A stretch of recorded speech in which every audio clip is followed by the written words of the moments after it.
Welcome back to the channel.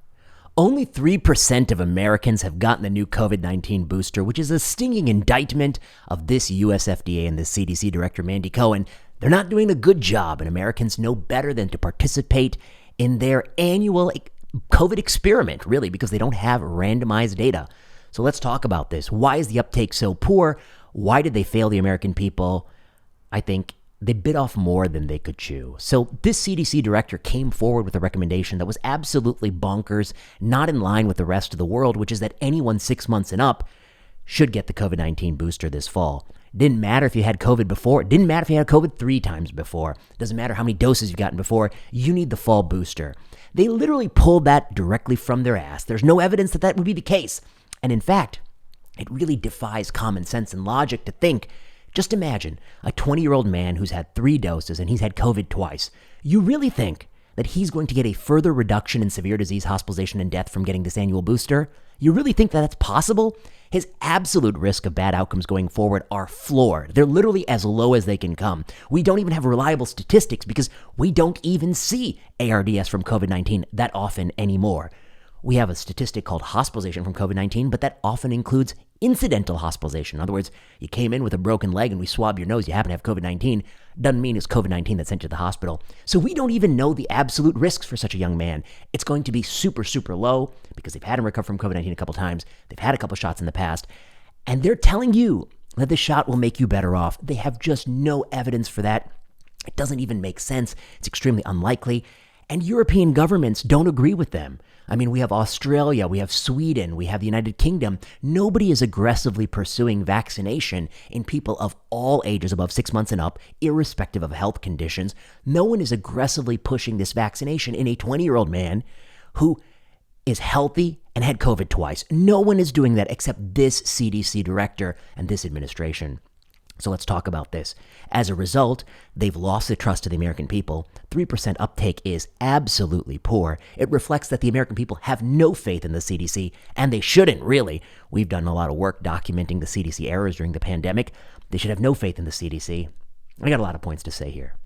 Number one, the Biden administration does not pick the best people for the job. I mean, the people that they've put in charge, Ashish Jha, Mandy Cohen, they're just not the best people. They've never been known to be the best people in evidence-based medicine. They're never known to be the best people in drug regulation.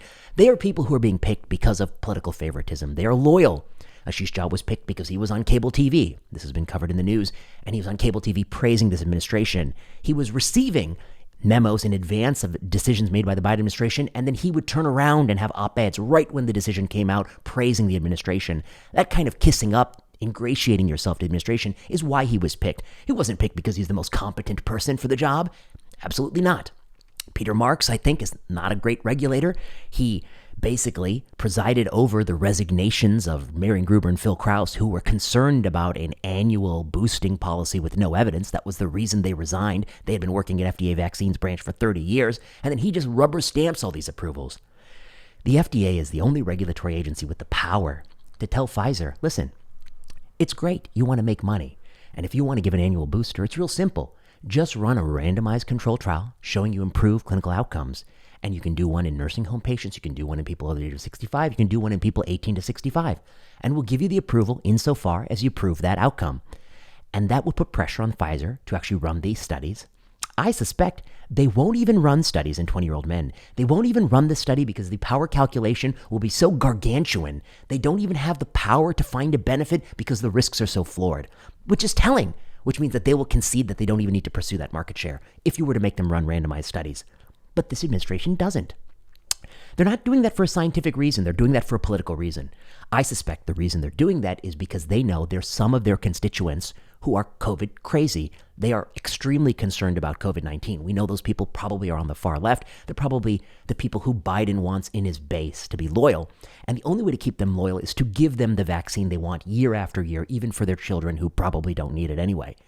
So he's giving that as a political favor. That's my view of the situation. I don't understand any other reason why people would be so boneheaded and go against the guidance of European nations. But this is the big problem. You don't want politicians making these decisions because they often make these kinds of calculations. They don't ask the question, is this what's best for people? They ask the question, is this what's best for my political prospects? They always do that. It's the nature of politics. They justify it to themselves by saying, well, if my opponent came into office, it would be a lot worse for the people. But regardless, they're not making a strictly meritorious medical decision. In this case, they made an absolutely boneheaded decision by pursuing this broad policy. Last year, they got as high as 17%, which is piss poor. This year, they're at 3%, and I suspect they're going to stagnate there. I think I predicted previously online 7 to 8% max uptake. Now I think that might be optimistic. I might have been an optimist. If people don't believe your recommendations, then you are a useless agency. You've lost all credibility. I personally have no credibility, no faith in the CDC at all. They are a complete failed agency. Any agency that says you ought to mask 2-year-olds with a cloth mask except when they nap has to be full of people who are just grossly incompetent. I mean, you have to be tremendously stupid to think that that policy could have a benefit. You have to be catering to anxiety and irrationality rather than evidence. To simultaneously not run any randomized trials on these questions of masking speaks to their poor management. To simultaneously come forward with this recommendation when all the European nations are doing something different speaks to, I think, audacity. It speaks to crony capitalism with the pharmaceutical industry. It just speaks to poor thinking. So, having said all that they're doing a terrible job, I just want to also point out that they're going on TV and they're actively misleading the American people. They're selling this vaccine. And worst of all, they actually are trying to silence people who disagree with them. They're taking an absurd view that a 20-year-old who had COVID 3 times needs to get the vaccine. That's what Ashish Jha said on Good Morning America. Go see my prior video. He actually said that. They're taking an absurd view, and they're simultaneously trying to censor anybody who doesn't hold that absurd view. This is crazy. This is not science. You take mediocre scientists, you empower them by politicians, and then you curtail any scientific debate. It's a terrible situation. In addition to that, there's pieces of propaganda that continue to appear in the news. There was one in Stat that I want to talk a little bit about. This person says there are, 7 or 8 reasons why you should get the COVID-19 booster. Let's run through those reasons. Let's talk about that. I have a new Substack post on that topic. All right. First of all, this is not by a doctor, not by a medical doctor. It's by a PhD scientist, which will play a role. I mean, I have no objection to PhD scientists analyzing the evidence. But when you start talking about making medical decisions and making prescription decisions, recommending medical products, there is something you gain by having actually ever done that in your life. And you lose that if you've never done that. And you'll see why this person gets it wrong. Number one, little downside. The author of this piece, Jennifer Dowds, a PhD scientist, claims there's little downside to getting the booster, but she doesn't know that. She's just making that up. She has no idea what the side effect profile of this booster is because we just don't have studies big enough to know that. If it's anything like the prior boosters, there's going to be some rate of myocarditis. Katie Scharf from Kaiser Permanente puts that rate from the first booster at 1 in 10,000 in the target age group of 12 to 24-year-old men, the highest age group. That's very high. Are you telling me a kid who's 20 right now had COVID twice has a 1 in 10,000 chance of being hospitalized this season from COVID? I highly doubt that that's the case. Add a couple more zeros to that number, maybe 2 or 3 more zeros to that number, but the risk of myocarditis, if it's consistent with prior boosters, is going to be orders of magnitude higher, which means not only is there a downside, there's a net harm to such a man. Next, let's just think about the downside to anybody, somebody who's not in the worst age group. If you get this booster, if it's anything like the prior boosters, you're going to miss a day of work. Some fraction of people, not 100%, but also not 0%. We all know a lot of people were in bed for a day. I was in bed for a day. I think a day and a half. I think a lot of people were in bed for a day. All those days of life lost, being in bed with feeling ill after the booster, that's the debt you start. That's the downside. Now, is there any benefit that outweighs that? Are you avoiding getting COVID so much that you're saving more days on the back end? There's just no evidence that's the case. In fact, for most young age groups, I highly doubt that. I bet they lose way more days being sick from the shot than they would ever lose getting sick from COVID going forward. Because the COVID-19 going forward is not the COVID-19 of 2020. It's a different COVID-19. It has different risks, so you have to take that all into account. So when this author says there's little downside, I find it obnoxious as somebody who's never prescribed a medical product. Final point I'll make is there's always idiosyncratic events. Anytime you prescribe a medical product, somebody's going to have something very bad happen. Even if that person's 1 in 10 million or 1 in 100 million, there's always some risk of medical products. You need to be damn sure the benefits outweigh the risks before you get your prescription pad out. This person has no idea, never written a prescription in their life, PhD scientist. Have some humility to know that many of us have paid that price. We've prescribed things, and then we have seen rare idiosyncratic side effects, and that will leave a mark on you. So think twice before you start telling people the little downside. You have no clue of that statement. You have to run studies to make that statement. Second point, it's not obvious who is high risk. She argues that to mean that we should all get it because we don't know who's high risk. But I would argue the response, which is that we don't even know high risk is high risk. Paul Offit, who's 72 and already had COVID, he's not getting this fall booster. He makes vaccines for a living, and he's not getting the fall booster because he doesn't think he's at high risk, and he's 72. We don't know that old people are still at high risk of hospitalization and death from COVID-19 going forward. They may be at risk of having with COVID-19, but from COVID-19, we have no clue. So we don't even know it's justified in older people, let alone younger people. So her argument actually, I think, cuts the other way. It's more of a justification to run randomized trials even in older age groups. She says, COVID-19 vaccines protect against getting COVID. I'm sorry, if history is any tutor here, the answer is no. Everyone who gets the vaccine, no matter how many doses you get, will eventually get COVID-19. It does not have a sustained benefit. And the benefit in most vaccine effectiveness studies post hoc is that there's a transient effect in avoiding the virus. There's a transient reduction in symptomatic SARS-CoV-2, but it regresses to baseline within months. And that's a study that has built-in biases because it's an observational study. If anything, it's going to be an upper bound estimate, in my opinion. So do they protect you against getting COVID? Probably not. Probably in the long haul over any meaningful time frame, like 1 year, which would be a meaningful time frame. I bet people who get boosted and people who don't get boosted have the exact same probability of getting COVID-19. She has no evidence to say otherwise. Number 4, vaccination lowers the risk of long COVID. I'm sorry, there's just no good evidence of that claim. You're just making shit up. You need to pool randomized controlled trials to make that claim. There is no pooled analysis of randomized trials. There are pooled analysis of observational studies. Those are flawed because people who don't get vaccinated are, surprise, surprise, different than people who do. There are studies that show people who get vaccinated are less likely to have car accidents than people who don't. The moment you see data like that, you have to think, boy, there's probably something else about those people who get vaccinated that's different than people who don't, than the vaccine. Because vaccines, last I checked, they don't keep you out of car accidents, and only an idiot would think that they do. Number 5, she says fewer infections means less transmission. This is so dumb. I don't know why people keep saying this. If we boost 3% of the population, we're going to slow transmission. Even if you boost 100% of America, you're not going to slow transmission. And here's why. There's 8 billion people in the world. COVID-19 is going to be running through those people for the rest of humanity. It's going to run through for 10,000 years. In those 8 billion people, no matter how good you get, you ain't going to vaccinate annually 7 billion of them. They're never going to touch 7 billion of them. And they're just going to keep spreading the COVID-19. And the booster is a crappy booster that doesn't provide a durable immunity against getting COVID-19. And with all those things, poor uptake, lots of people still spreading it. To think that boosting a few people in one wealthy nation that has the money to give Pfizer a welfare handout will actually dampen transmission globally is like thinking when the forest fire is raging towards your log cabin that if I go on the yard and I dump a cup of water on the yard, I'm actually going to slow that forest fire. It's just as stupid as that. They have no sense or perspective to say such a thing. I think they haven't even thought about it for a split second when they just make things up to further their narrative. Number 6, lots of people didn't get the last booster, so that's an argument to get the next booster. That's an argument that you're losing the trust of the American people. And the more you wed the flu shot to the booster, you're going to lose both. And the more you wed the childhood vaccine schedule to the booster, to the COVID-19 shot, you're going to lose it all. You don't understand what it means when people are telling you that they're not going to do the nonsense you keep suggesting. You might want to reconsider your evidence. You might want to listen to the many scientists who disagree with you. In fact, 3% proves that even the doctors and scientists aren't doing it, for Christ's sake. 7, kids benefit from the vaccine, she claims. Oh, do they? She's literally made that up. I think I would even go so far as to argue that I've never seen credible evidence that children under the age of 18 who are healthy even benefit from the first 2 doses. I've never seen evidence of that. In fact, most American children have gotten COVID-19 and recovered from COVID-19 without getting the vaccine, any doses.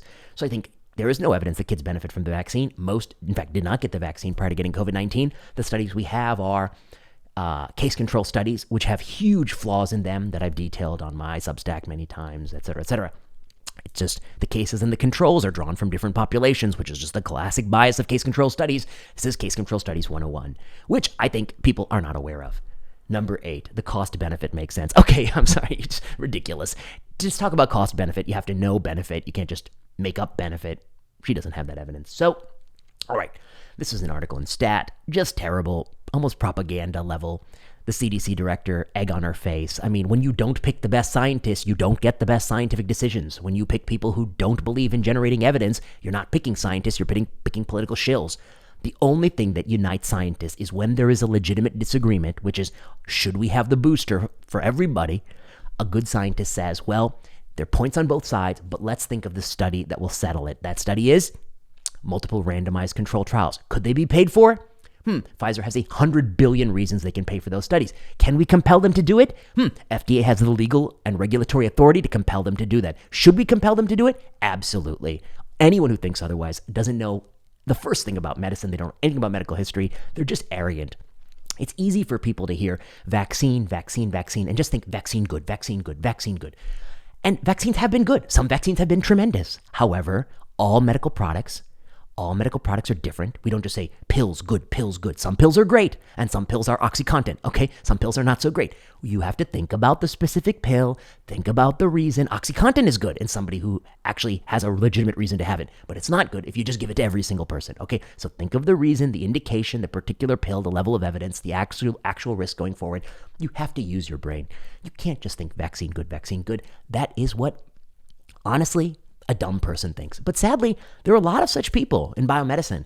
They really regress back to these very simple heuristics. And the reason they do is that we just don't teach people how do you separate which vaccines are good and when and how do you do it. I hope that we're going to come forward with some really good reviews in the next probably 5 or 6 years working on this topic as a side research project, which I'm kind of interested in now. But we don't teach doctors to do it. We certainly don't teach PhD scientists to think about it. It's easy to be a cheerleader. It's easy to think that, well, I'm a Democrat, so I should support the Democrats and all their Democrat ideas. But sometimes every political party, Republican or Democrat, sometimes people get things wrong, particularly when they come to science. Sometimes the right answer is to generate evidence. And then you can't help but consider the fact that there is a perverse financial incentive where Ashish Jha is very likely to be doing consulting for some of these biopharmaceutical companies going forward. You take the FDA commissionership like Scott Gottlieb got it. He was FDA commissioner, and then he left after a couple years to go beyond the board of director of Pfizer. This is called revolving door politics, okay? That's just what the FDA means. Most people work at the FDA who leave the FDA go to work for biopharma. The reference to that is Jeff Bien and Vinay Prasad in the BMJ 2016. We published that paper a long time ago. We knew that this problem exists. And when you have that kind of incentive, of course, they're going to want to give more boosters to more people and get Pfizer more money, blah, blah, blah, even if they're not consciously aware of that bias, okay? So, putting it all together, the booster policies are a failed policy. The CDC director has no trust. Only 3% of the American people are even complying with her policy. I would love to see what percent of CDC employees have gotten the new booster. I'd love to see that, because I bet that's going to be low too. Because I bet even the people at CDC aren't so stupid as to listen to the CDC director on her brain-dead policy. Any organization like the AAP, the American Academy of Pediatrics, and the CDC, that actually in the heat of the pandemic, they actually said, you need to put a 2-year-old kid in a cloth mask. And that was enforced by federal law in Head Start, 2 and 3-year-olds and 4-year-olds in Head Start, in a cloth mask, except for when they take a nap all in the same room on mats next to each other, in the same enclosed air. But other than that, they have to wear the cloth mask. And that policy was carried forth in lots of daycares. Anybody who ever said that is a total moron, and you should never trust such a moron, because you really have to be absolutely brain dead to ever think that that could possibly help. As a wise man told me, this is a guy with many doctorates, I said, quote, you don't need to know anything about evidence or medicine to know that that's not going to do anything. You just need eyes and to look, okay? And so that's the level we're talking about here. So when they come forward and say a 20-year-old guy who had 3 times COVID needs a booster, as Ashish Jha actually said on Good Morning America, you have to conclude that either he doesn't know anything, he's a total sellout. I mean, I don't know what the differential possibilities. He's completely incompetent, which would be difficult to reconcile with the fact that he has gone to good schools and people didn't point out that, hey, you're sticking your finger in an electrical outlet, like he didn't do grossly incompetent things his whole life. Or he's totally selling out. I don't see the third possibility is he genuinely believes that he's right. I don't think, how could you believe that you're right? I mean, the risks are so low. And every European nation is doing the opposite. I just can't believe that he could actually believe that. I find that difficult to swallow, that he actually believes that. I think it's a political calculation. Other than that, or he is actually as incompetent as the first possibility. I mean, it's one or the other. I don't know. If you know the answer, you leave it in the comments. You tell me, Is it corruption? Is it incompetence? Is it selling? Or is it good faith? He believes that a 20-year-old who had COVID 3 times needs a booster. It would be interesting to know if any of these people who keep telling you to get a booster have gotten a booster themselves, because I suspect, I don't know any doctor who's gotten this new booster. All right. If you like this video, you know what to do. Like, subscribe, comment, leave a message below. I'll be back with more thoughts on all sorts of issues. Go to the Substack. It's now on a new website. It's drvinayprasad.com. It's got all my Substacks. We've also got sensiblemed.com, all our Substacks there. Plenary Sessions, the podcast I run. Oh, great lecture on plenary session that you might like about a talk I gave in Hawaii recently. And I'll be back with more topics. Until next time.